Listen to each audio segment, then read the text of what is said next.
పర్యావరణ పరిరక్షణ మనందరి బాధ్యత అని సబ్బవరం డిగ్రీ కళాశాల ప్రిన్సిపల్ డాక్టర్ సిఎం.ఏ. నివేదిత అన్నారు. ప్రపంచ పర్యావరణ దినోత్సవం సందర్భంగా ఇక్కడి డిగ్రీ కళాశాల ఆవరణలో మొక్కలు నాటారు. అనంతరం పర్యావరణం పట్ల విద్యార్థులకు అవగాహన కల్పించాలని అధ్యాపకులకు పిలుపునిచ్చారు.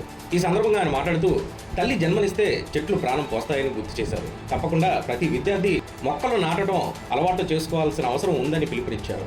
ఈ కార్యక్రమంలో కళాశాల vice principal S. Satyanarayana, commerce lecturer M. Govindarao, physics అధ్యాపకులు K. Prabhudas, computer science Jami Ganesh, NSS programme officer గణేష్లు పాల్గొన్నారు. ఓకేనా? సో రీఫారెస్టేషన్ అంటూ ఉన్నారు. From deforestation to reforestation. మన చుట్టూ మనం గ్రీనరీ డెవలప్ చేయటం. ఎందుకంటే గ్రీనరీ రోజు రోజుకి తగ్గిపోతుంది due to rapid industrialisation, urbanisation కదా. కాబట్టి మరి చైనా వాళ్ళు చూస్తే వాళ్ళు ఎడారినే వాళ్ళు మంచి గ్రీన్ ఫారెస్ట్గా వాళ్ళు చేంజ్ చేయడం జరిగింది. చూసారా వాళ్ళ సంకల్పం అదంతా కూడా.